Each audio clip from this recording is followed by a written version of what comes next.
Mali kunnafoni lajɛbagaw an b'aw fo danti foli min na bi an b'aw ka émission mandi sanfɛ n'o ye baro kɛnɛ ye émission ye min labɛnnen don Mali kunnafoni fɛ walasa k'aw ladamuya a ka artistes ka vie kan an'u ka carrière musicale o hukumu kɔnɔna na an ka wele sera belebelew ka belebele ma bi émission yi c'est très spécial car an ka Cheikh Amala Jabate de b'an bolo yan bi minnu t'a dɔw la u b'a fɔ ko Asu Ɲame fa. Cheikh Amala Jabate, c'est un musicien du Mali qui a été nominé pour un Grammy Award. Il a joué au Kennedy Center, au Sénat américain et à la Smithsonian Institution. Jouer le goni pour Cheikh Amala Jabate est plus qu'un art. Cheikh Amala Jabate lame. Allah, Cheikh. C'est inonanga wele jabi o jarayi bi kosebe. Vu que Tambata Obolo, il sait qu'il présentait encore comme Menda Mentkle ne do ni fo. Atop seka ireb seka tofo to Cheikh Amala Jabate bebo kita wafo kita kuru wafo kaya kuru an kaya banyamran jinabwa nsigindo Amerique fran nana ni kene kambi ajaraye abona ma mateke fushi reko ne ye kita kai mfato Amara Jabate mfato Adama Jabate mfato Lasana Jabate mfato Murwa Jabate mfato Maru Jabate atobana fola mbato Jalfili Tunkara mbato nyama Jarasira mbato Asanjawara mbato Nana Damba mbato Ami yo ate banfola ngolbe ya fama parce que kene bado ne rese wara kanani kenenga o jara yere ko fokuba ni ayi bi ibe afo mbanyu afo gomba sanya sanji parce que ni sanji mana da fe on te dan balo depuis fitini foli de diara ok sino ni kalam floke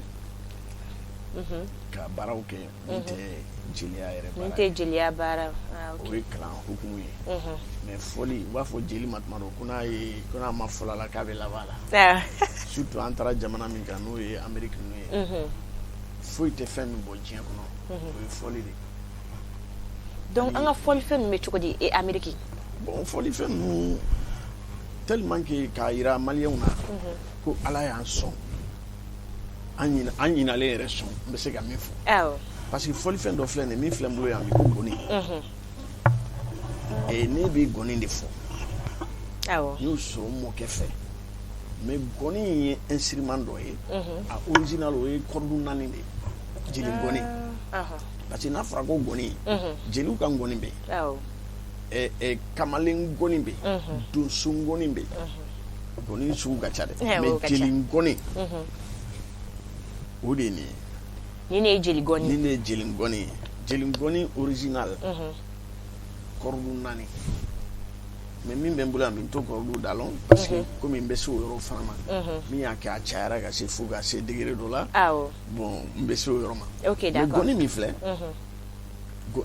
foli fendo be Amerique wa fama ko banjo bora goni ni la jelu ka sono foli fendo be wa fama ko kora o yi kordu juru muga ani juru kele juru muga ni kele foli fendo fana be Amerique ba foli ma ko harpu fana bora korad la no olu be kana anta tare ndesane foli fendo be ko balafon tubabu de nana o ye fon la no de ato ere bala ok ima u ba fo saxophone cordophone balafon mais be bala ere fo américain va fo bala mais fond oui tubabu de na ko la ka d'accord bon maintenant au bala foli fendo be mo bulo u ba wele ko marimba keyboard ani piano par exemple piano musique l'inflé olu bora balade là et jelu ga show tellement c'est valeureux c'est très important c'est vraiment important donc nafra kuni bebora on de braya Afrique Mali ni ka chani milliardaire da on de gaina on est gaina na kana shiga ka culture kenaninka a fɔra ko ne yɛrɛ bɛna yɔrɔ min na tellement que n'i ko ɲagalibagatɔ ma k'a ka tasuma faga n'a nun di ma faga n cɛ wara ka na aw ka kɛnɛ kan o diyara ye min yɛrɛ bolo bɛ nɛgɛjuru ni fɛn bɛɛ la n'o ye min bɛ ka kuma tan o yɛrɛ jamu ko Tarawele i m'a dɔn Amérique la mɔgɔw bɛ ka Mali la n kɔni bɛ min fɔ mɔgɔw ye u kana ɲina an bɔra min na Américain yɛrɛ tɛ fosi nɔfɛ bi n'an ka culture tɛ e ma ne yɛrɛ nana dɔrɔn ko ne ma k'ale jamu Tarawele dɔrɔn ne ko n ko waaw n ko n bɔra n ka so nana n ka so parce que n'a fɔra mɔgɔ ma ko Tarawele min b'o kɔnɔ Ala de b'a dɔn olu ma deli ka tulongu yɛrɛ la u ye ko kɛ sɛbɛko don an y'a fɔ de la n'a fɔra Tarawele n'a kɛra an bɛ jamu bɛɛ définition fɔ aw ye yanni ka bɔ a ka studio kɔnɔ an y'a fɔ Tarawele Tiramagan kan kɛ jamu kɛ muso ni mɔkɛ dantuma ko ni ba fara ba ko masa ba mana ja ko ba ko masa ko muru y'i ban Tiramagan banyalɔ tamba y'i ban Tiramagan banyalɔ kusini kasine sasile fabure danga fabure maganta fini maganta jɛ waaw n b'o yɔrɔw kɛ kun jumɛn na n bɔlen Mali la ka taa Amérique n kɛra école karamɔgɔ de n bɛ mɔgɔw de kɛra université o donc tubabuw de bɛ nin f'i ɲɛna komi n bɛ k'a fɔ cogoya min awɔ i ko i da sera o yɔrɔ ma i bɔra yan nɔ ka taa Amérique États-Unis ka taa i bɛ enseignement de kɛ i bɛ jumɛn de enseigner gɔni n bɛ gɔni enseigner an bɛ se kɔra fana la mais kosɛbɛ tɛ dɛ mais komi n ye jeli ye i k'a dɔn nin min sigilen filɛ komi bi ne ni n den nana ale yɛrɛ fana Cheikh Jabate Cheikh Tidiane Jabate ne Cheikh Amala Jabate ale min sigilen filɛ n'a ye gɔni minɛ sisan a bɛ tasuma la kan a bɛ nin fɔ mais a bɛ se gɔni na komi kabako parce que a fa ye gɔni fɔlaba de Mali kɔnɔ un grand historien que diɲɛ bɛɛ b'a dɔn Bakɔrɔba Jabate a tun bɛ assemblée instrumentale la an bɛɛ de kow daminɛ yanni bi ka se donc ne bɛ nin mɔgɔw kalan na donc tubabudenw de bɛ nin tubabuw de bɛ nin fɔ bi komi kabako mais ne de taara ka sigi yen k'u kalan tubabuw bɛ kɔra fɔ u bɛ bala fɔ mais mɔgɔ minnu fana san sɔrɔ ka taa sigi k'u baaraw kɛ parce que dɔw nana yan n bɛ bɔ dɔw ye k'an to Amérique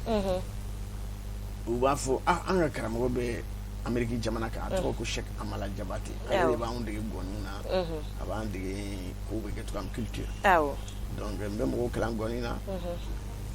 n'i sera gɔni fana la i bɛ se ka kɔra mɔgɔw kalan i bɛ se ka mɔgɔ bala fana ok Cheikh Amala Jabate an bɛ fɛ ka dɔn quel est le rôle du gɔni dans notre société a nafa jumɛn de bɛ gɔni na an ka société la an ka ba Maliba in kɔnɔ Maliba in kɔnɔ yan n y'a fɔ an ɲɛna sisan ko jeliw ka so fɔli fɛn saba de recommandé don kosɛbɛ ka recommandé kosɛbɛ a fɔlɔ gɔni de ka kɔrɔ ni kora ye gɔni ka kɔrɔ ni bala ye donc n'i y'a fɔ ko gɔni yɛrɛ ko k'a ɲɛfɔ a bɛ nafa jumɛn a bɛ nafa min na sa an ma parce que fɔlɔ la ne yɛrɛ min sigilen filɛ ne mɔkɛ tun bɛ gɔni de fɔ n b'a fa parce que ne falakaw tɛ fɔli kɛ n bɛna se o yɔrɔ fana ma mais n ye fɔli sɔrɔ ni den tɛ fa la i b'i bala ni fɔli la sɔrɔ n balakaw de fɛ ne mɔkɛ tun bɛ gɔni fɔ numanguruma tun don komi ne yɛrɛ ye numanguruma mais Tarawele a tun tɛ taa gɔni fɔ yɔrɔ caman dɛ gɔni nin a tun bɛ taa fɔ dɔrɔn jatigi 1 ni 2 3 banna o de dɔrɔn tun b'a bolo mun na ayiwa parce que culture de don n'a taara i m'a ye hali kita an bɛ to ka san sɛnɛw ni fɛnw bɔ ni mɔgɔ taara fɔli kɛ hali tuma la n'u sɛgɛnna u bɛ se ka sɛnɛ kɛ ka daminɛ sɔgɔma fo su u t'a dabila parce que u tulo bɛ fɛn dɔ la min b'u encourager gɔni nin filɛ n'i y'a kɛ dɔrɔn a bɛ kumakanw de fɔ mais mɔgɔ minnu sɛbɛn b'a yɛrɛ ma olu b'a mɛn donc n'i y'a ye hali masaw an ka masa minnu tɛmɛna jeliw hali n'u ko k'u tɛ ko kɛ ni jeli y'a fɔ k'u k'a kɛ u b'a kɛ c'est pour cela Mali ye koba de Mali la ala ye Mali sɔn. Les griots jouent un très grand rôle dans notre société. Donc, ainsi que nos instruments traditionnels. Effectivement. Ne de la k'a kɛ Amérique. Ne y'a f'u ye o. N'a ka ne san morceau bɛ ne bolo yan. N'i ma sɔn n'i sɔnnen t'i yɛrɛ ne bɛ morceau dɔ fɔ n'i y'o mɛn dɔrɔn walahi hali n'i ye salabagatɔ i bɛ wuli.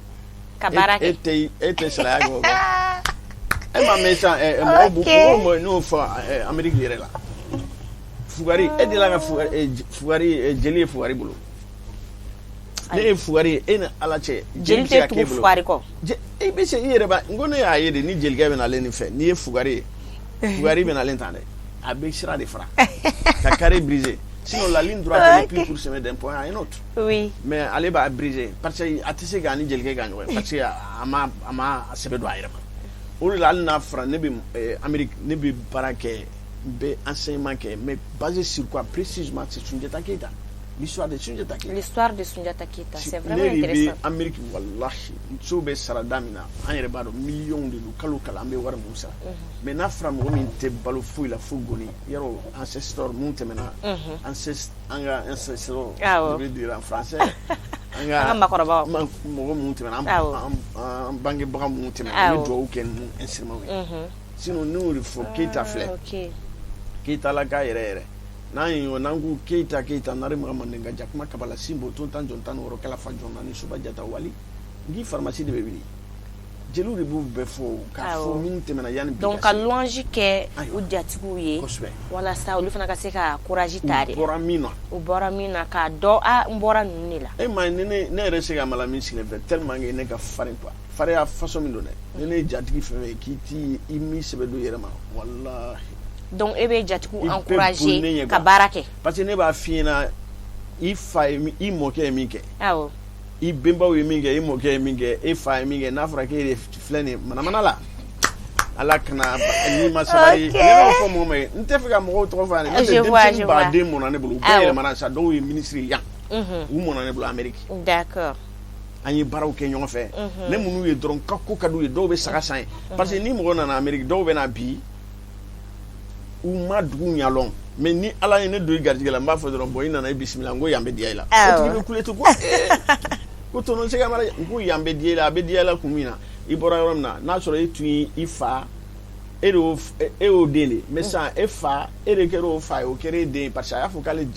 a den taara diɲɛ dan na n'o ye Amérique ye miliyari bɛ yen fɛn bɛɛ bɛ yen ni i y'a kɛ fugariya ye e b'o miliyari ta tuguni i t'a ta donc fa jigilalen bɛ kan ba jigilalen bɛ kan k'e taara tunga la e mana taga ɲina i yɛrɛ kɔ ye ka taa kɛ ko wɛrɛ ye i ma bɔ min na yɔrɔ a man ka gɛlɛn a ka gɛlɛn ne bɛ jeliya o kelenw de kɛ Amérique a bɛ marché fana ok donc ce que j'en conclus gɔni ti fɔ fugari kun wallahi a man ka fɔ dɛ sisan mɔgɔw bɛ sɔn ko caman ma mais kana kɛ dɛ e ma ne content don k'a fɔ jamu b'i la n tɛ siran parce que jamu b'i la n'i kɛra Tarawele i tɛ se ka kɛ fugari fo ka diɲɛ wuli waaw i tɛ se ka kɛ fugari i mana kɛ Tunkara ye i mana kɛ Jabate a sugu sa ala ye min lo wasa kɛra o ye wasa kɛ tonton gɔni mana i bɛ ka gɔni fɔ piano bɛ yen guitare bɛ kɛrɛfɛ je vois ça maintenant dɔnkili i bɛ dɔnkili da k'u accompagner awɔ n bɛ dɔnkili dɔw da i bɛ dɔnkili dɔw da donc i bɛ dɔnkili da quels sont les messages que tu véhicules dans tes chansons voilà o diyara n ye parce que dɔnkili dɔw bɛ yen comme n taara Amérique dɔnkili la tɛ ne bolo muso i b'a dɔn jeli kan ka fɔli kɛ a muso bɛ dɔnkili la an wolola la musow bɛ dɔnkili la an bɛ fɔli kɛ mais ne taara ni jamana nin kan san bientôt n t'a san bɛɛ fɔ n'o tɛ mɔgɔ dɔw kana taa ko n kɔrɔla parce que je suis toujours jeune j'ai 15 ans ne taara ni jamana nin kan dɔnkilidala tɛ n bolo mais tubabuw bɛ mɔgɔ bonya ne taara ne ye film caman kɛ ka jouer ni artiste baw ye mais n yɛrɛ de bɛ n ka dɔnkili la hali ni ye fu fɔ a bɛ diya u ye bon ne ye dɔnkili min composé ne ye n den nabɔ Mali la a ka taa Amérique Asu Ɲame mɔgɔw b'a fɔ a ma ko Asu Ɲame komi a dɔnkili la tɔgɔ ne bɛ taa tuma min na ne taara k'a sɔrɔ a fitinin de don mais yanni ne ka taa ne ye n jija komi n kɛlen ka papa sɔ don na cogoya min na ka Asu sira yira a la quoi ka to ka dɔrɔmɛ d'a ma dɔrɔmɛ kelen kelenninw quoi k'a ta ka sigi kamankɔrɔ ka la nɛgɛ ka n'i ye dɔrɔmɛ d'a ma a bɛ dɔnkili la bon ne y'olu kɛ ka n jija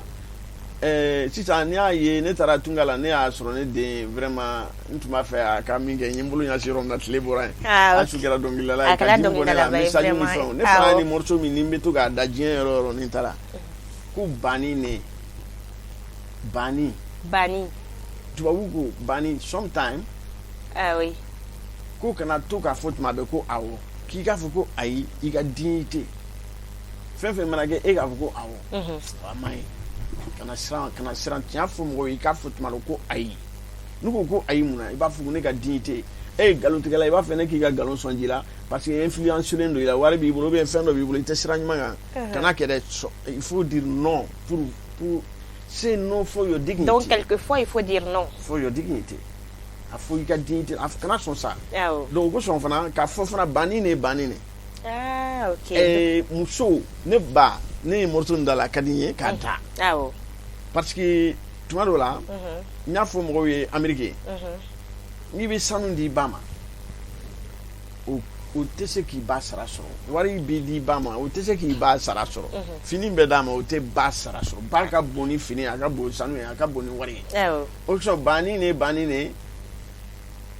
nafa ka bon ni bɛɛ. Ok. Ni ba tɛ kow tɛ marché. Kow tɛ marché en tout cas. Voilà donc n den k'o da komi Asu y'a mɛ ten yan. Awɔ. An y'a da cogoya min na Amérique. Awɔ. Ne ni n den de bɛ yan papa. O y'a ka sokɔnɔ ne tɔgɔ ye ko papa. Nickname. Mais a tɔgɔ yɛrɛ Cheikh Tidiane Jabate. Ok. Donc maintenant an bɛ Bani fɔ. Awɔ. A bɛ Bani a cappella. An bɛ content. Voilà an bɛ baro de la.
c'était ça. Vraiment, c'est vraiment intéressant. Yes. C'est vraiment. On a l'impression que on est aux États-Unis. C'est de l'acoustique, quoi. Oui, c'est ça. Ouais. Ok. On est ensemble. Oh, oui. Waouh. La guitare. Après, oui, comme que aujourd'hui, c'est pas. Cheikh Amala Diabaté, vraiment, tu es vraiment une bibliothèque. Hein. Ok. Merci quand même. Cheikh Amala Diabaté, pourquoi avait fait un instrument enseignement pratiqué aux États-Unis, pourquoi pas au Mali? Ou bien projet d'obi bolo pour le Mali afin que demsenu minumena wuli kofe ou kana se ka nyina un instrument traditionnel nous ko. Bon, d'une manière, c'est très important. Yani ngata Amérique, ni mo chaman kala, on kera fol que la bawe mal la bi quoi. D'accord. Mi kadine toujours comme mo kala quoi. Kadine ko jum. Ah bon. Donc ni nga kala ndo be Mali la.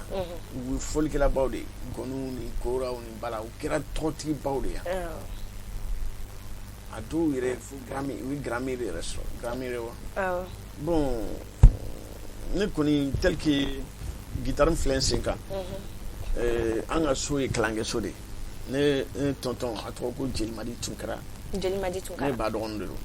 mais dunia ko na guitare fo akabu adamade hakilima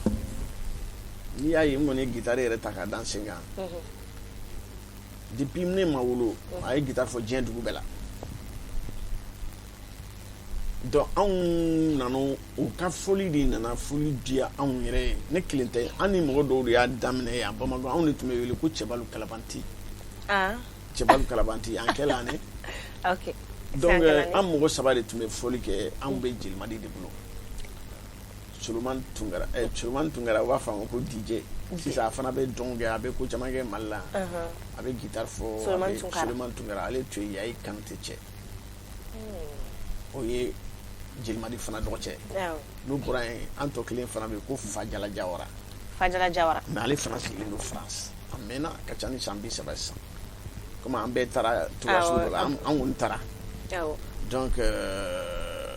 an ye olu fɛn mɔgɔ kelen filɛ a bɛɛ ye mɔgɔ min kɛra a ka ca ni mɔgɔ miliyɔn fɔlɔ la. Maintenant aw bɛɛ y'o kɛ sisan c'est olu mɔgɔ aw ka o produit nu bɛ déjà sur le marché maintenant minnu bɛ olu fana kɔfɛ genre ka walasa ka se ka pérenniser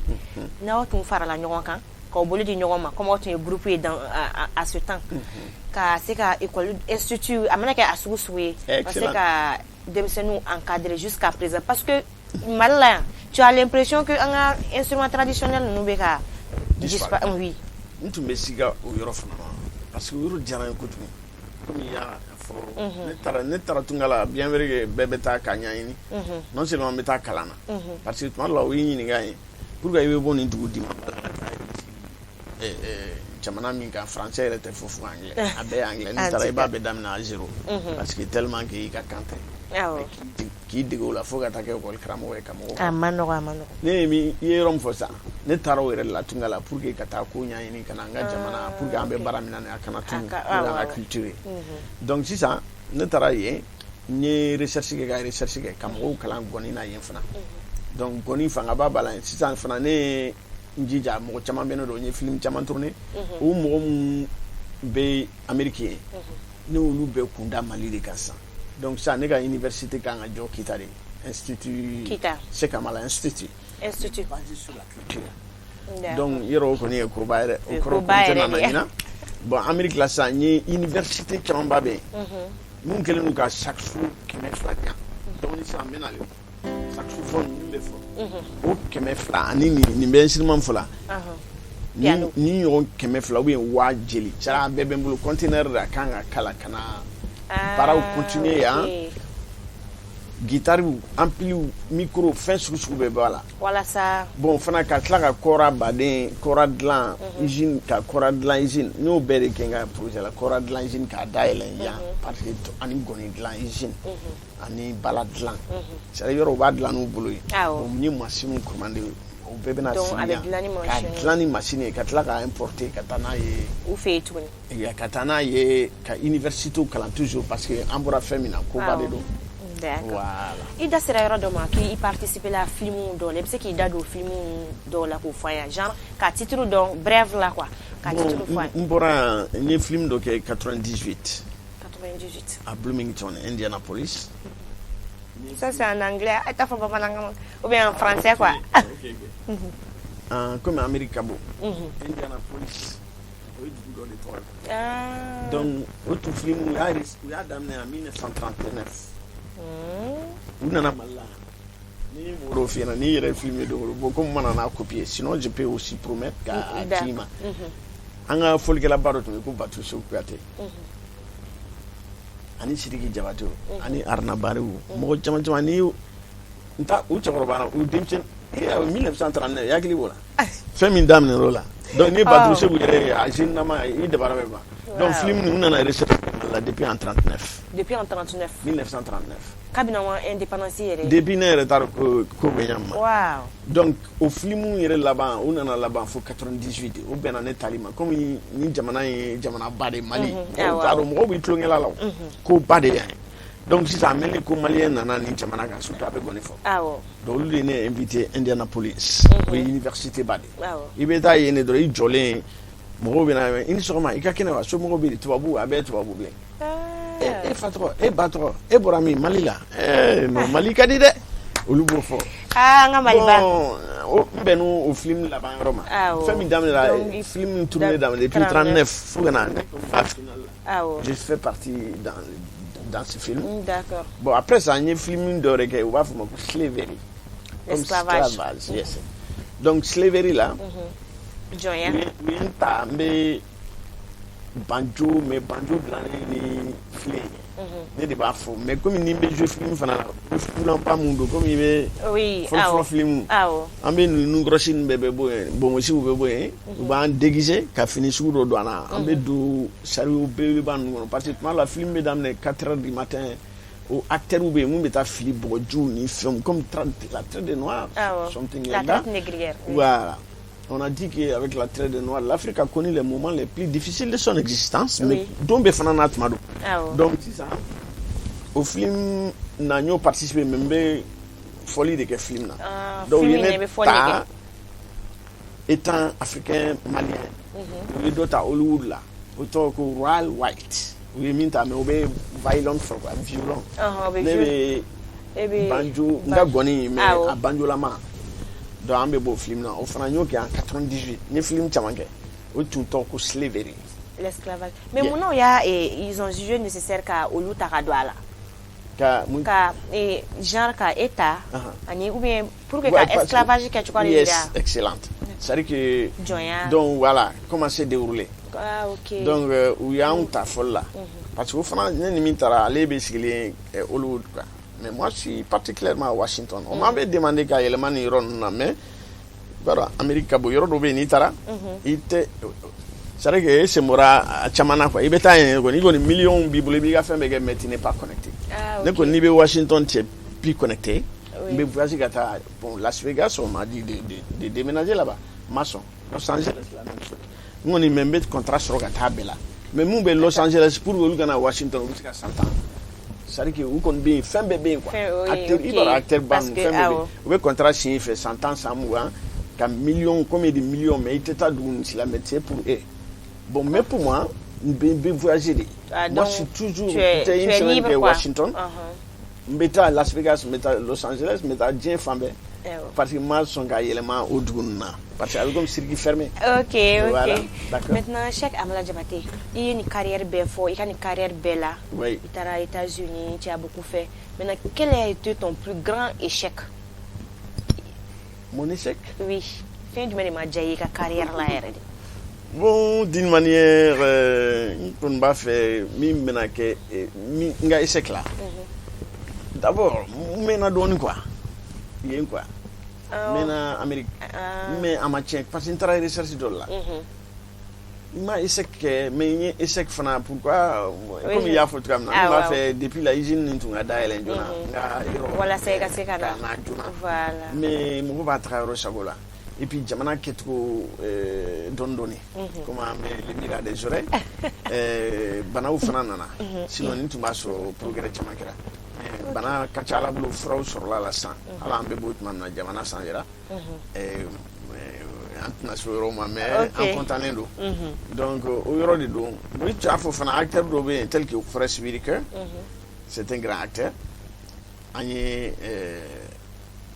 Ansigna Kintega oui acteur bado ko Forest Whitaker ani Black Panther en même temps il y a Angelina Jolie au Chamambol donc Angelina Jolie oui. Brad Pitt dans les temps bon elle on a fait au moins 12 ans bon j'ai aussi travaillé un peu avec Michael Jackson tel que les grands frères Salim il était très comparé à photo ani Moussangare oui a faut waouh quand même que c'est quelque chose pour le Mali oui bon lui fait ni c'est le Mali qui gagne toujours Mali là donc jamana bado toujours ça fait évoluer quoi ok voilà. D'accord. Maintenant, Cheikh Amala Diabaté, comment maintenant, selon toi, Ira Avila, comment vois-tu la culture malienne? Bon, la culture malienne, vraiment, on va faire où qu'on a yina quoi, où à quel tour quoi. Ok. Où qu'on a yina parce que entrare, au lieu de faire une affaire, avec moi, c'est là où il a grimé une affaire au théo. Mi olu be grina comme il y a fait là la tout cas sous là parce que olu y a fait là fanatique faut je n'en fais ni non on était quoi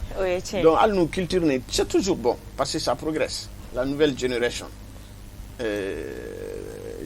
croix oui tel que par exemple ne siglen flexi jo kono amina morceau de ça mais nya goni fait on est à kodo guitare la mettre la ko fana yiri la ma manière de jouer à la guitare ni ne bena fo no e keyboard mais amimbo fo e Tijan amba le ko Papa Diabaté le nana sanola aba ana oluba be barake comme ya fait toi amina année do temena anye concours ke sa maman faisait partie il y a quand tu gara concours première ale batumbala comme solo fana ko nyama tunkara ni mo chama tumanu basegu ambe fonke donc si ça nana bakoma ko aya de abeni fen fo Cheikh Amala nta fa gan fo ba fa ga gon fo be ko rawe bala ni quoi man go comme tu viens de dire les new generation oui la nouvelle génération ma cheni abeni fo na e fen ko goni ni kora o le tani bala ani anga fleu manga fleu yere ba bula flin ferenga manga ni na so c'est possible abe flif mo be flemi feta wallahi na ke sa e te sigala ne re kabe ala kanda aba kenale comme flé quoi flé oui kadam ne la gine ni fauna yen fa flé fieke ayoro ka jandoni o te problème donc ale be flé fier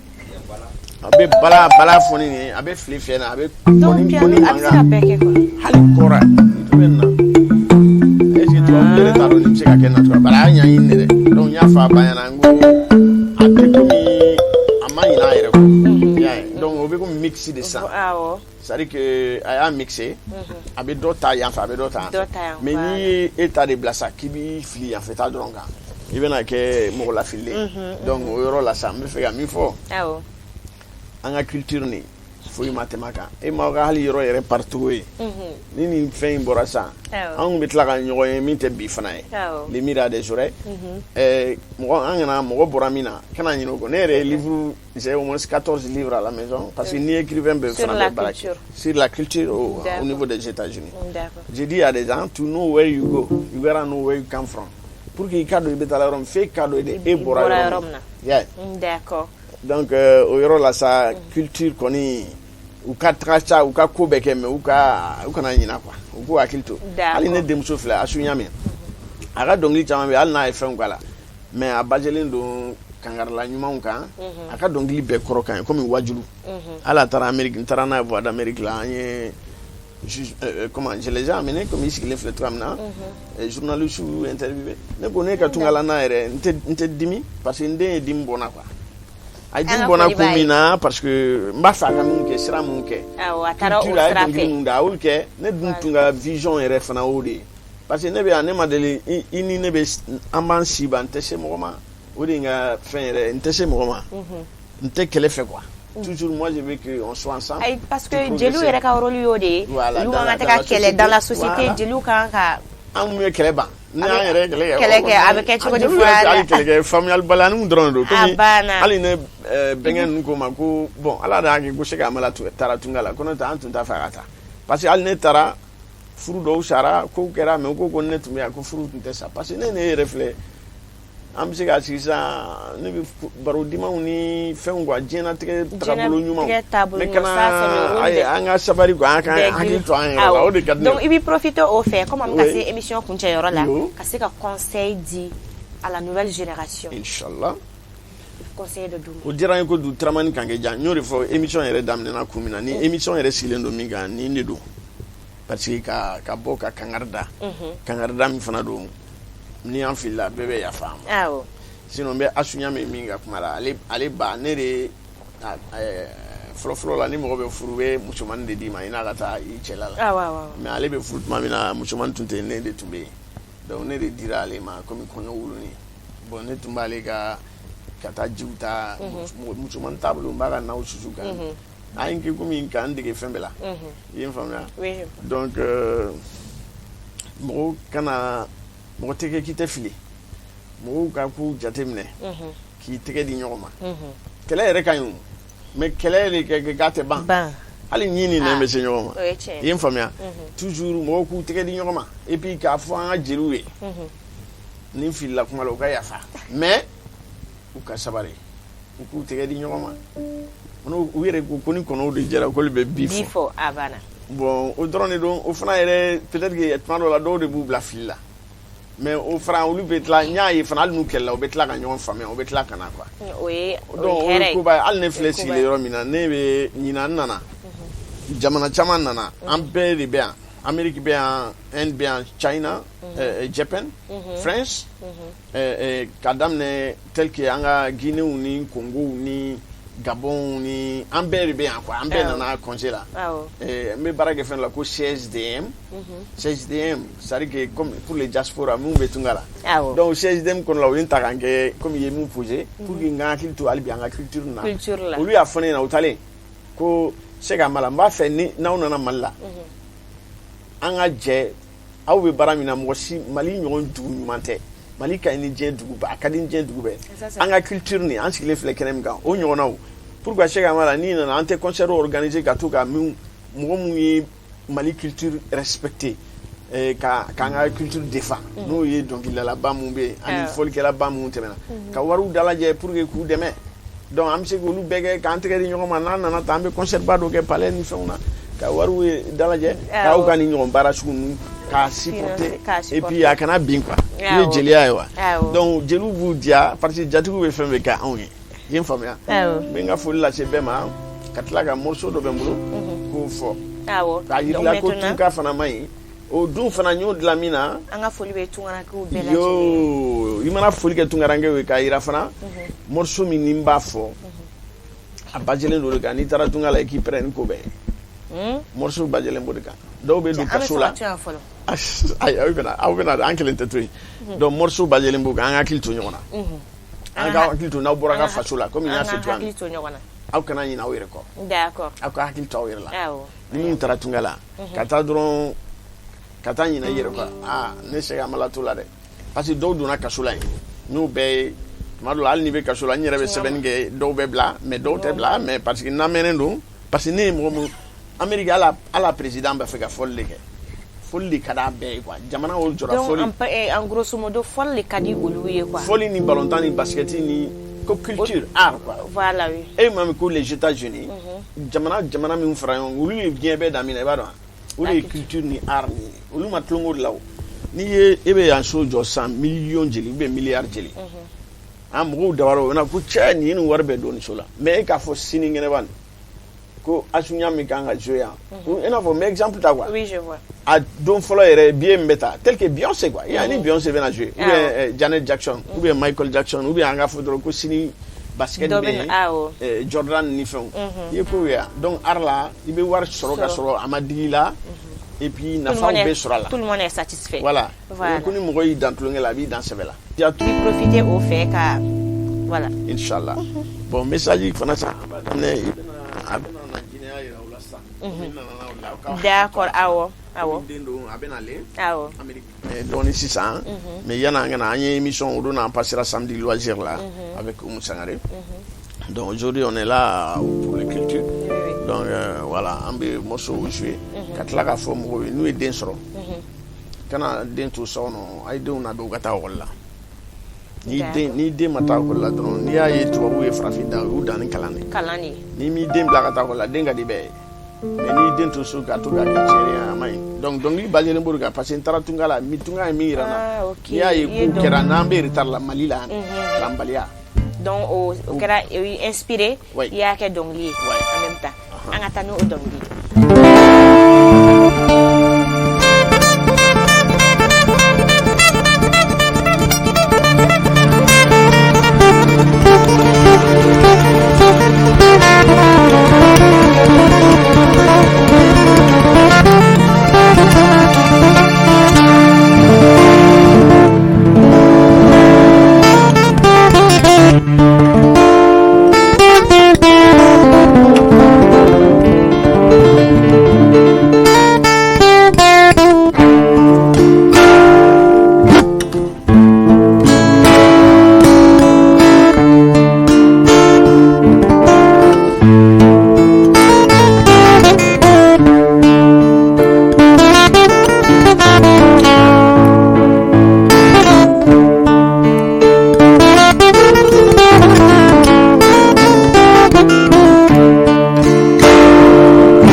Merci. Bon, ça c'est la guitare. Ni mɔgɔw y'a ye u b'a fɔ ko n b'a f'i ɲɛna n tonton n'a ye guitare f'i ɲɛna jinɛw de b'a ka guitare fɔlɔ. Yɔrɔ ne yɛrɛ bɛ taa dugu caman na Amérique jamanaw ni fɛnw Chine parce que n tila ka taa Chine n ye concert 24 ka ca donc n bɛ guitare fɔ kosɛbɛ kosɛbɛ n bɛ banjo komi avion mana ni banjo ye minan cayara mais n'i ka tubabu bɛ na olu bɛ na ni banjo ye donc n ye gɔni fɔ cogoya la n b'o bɛɛ de ta k'o don nin na mais a bɛɛ bɔra gɔni de la awa bala fana mankan ani kɔra olu de an y'olu de ta tubabu b'a fɔ mais n'i ko k'u ka a kɛ tan a bɛ gɛlɛya dɔɔnin i ye n faamuya o de kosɔn mɔgɔ caman bɛ ye u b'a fɔ moderne hali ni min filɛ a ye kan min fɔ balakan ni fɛnw tubabu y'a dilan mais o yɛrɛ tɛ caman olu to a la mais o de kosɔn farafinya anw ye mɔgɔ min ye ala y'an sɔn an k'an ka culture de respecter a merci n b'aw ka ingénieur bɛɛ fo a nana diyara n ye mais n tɛ se ka wuli ni ma Sisoko fo Walde Baba den Cheikh Sissoko. Cheikh Sissoko. A tɔgɔ yɛrɛ Bɛnkɛ Sissoko c'est mon fils. A tɛ ɲin'a yɛrɛ kɔ parce que a ye Mali culture la taa yɔrɔ min na bi Ala dɔrɔn de b'a dɔn. Tama min filɛ nin ye fɔlɔ an y'o ye anw bɛ yan'an ka taa yanni bi ka se kunun tɛmɛna. Ale bɛ tamani 5 de fɔ ɲɔgɔn fɛ. A bɛ tamani 5 fɔ en même temps tamani fɔlɔ la an ka message de don radio tun tɛ diɲɛ kɔnɔ yan. Téléphone tun tɛ yan bari an ni n'an bɛ message fɔ an b'a kɛ ni tamaniw ni fɛnw ye bon o la ni mɔgɔ min nana ka segin ni denmisɛnnin yɛrɛ ne y'a ye don o don a bɛ ko kɛ Mali la a bɛ ne wele Amérique a bɛ bonyaw fɔ n ye a bɛ taa jamana ne fana min bɛ fɛ n b'a fɛ a ye ko min kɛ nin ye tan vraiment an b'a fɛ ka Mali mɔgɔw k'a fo a ye a hakili to a yɛrɛ la n'an ye tamani ninnu an y'an bɛ min na gɔni ni tamani ni ko la an bɛna dɔ de fara an yɛrɛ ka nafolow kan yan parce que ninnu fana fɛn bɛɛ b'u bolo mais anw de b'an ja culture ni donc ka Cheikh Sissoko fo a n'a ka denbaya bɛɛ dan tɛ foli min na ka sɔrɔ ka Tunkaralakaw fo dan tɛ foli min na ka Jabatilaw bɛɛ fo Kuyatelaw ni fɛnw merci beaucoup big up à toi Tarawele a barika nse o diyara n ye an tila ka taa fɔli tɔ continuer kɔfɛ voilà an b'a kɛ i y'a faamuya merci beaucoup merci thank you. An balima Mali kunnafoni lajɛbagaw an bɔra ka Cheikh Amala Jabate de lamɛn ale sigilen bɛ États-Unis a sigilen bɛ mun na États-Unis a bɛ k'an ka fɔlifɛnw de yira Américains na ye donc an b'a fɔ Maliens ye an k'an jija halisa an ka ba don an ka fɔlifɛnw na an ka fɔlifɛn la culture ni culture tɛ jamana tɛ se ka taa ɲɛ an bɛ dugawu kɛ Cheikh Amala Jabate a ka se k'a ka projet réaliser an b'a fɔ a ye a k'an bɛn diɲɛ waati wɛrɛ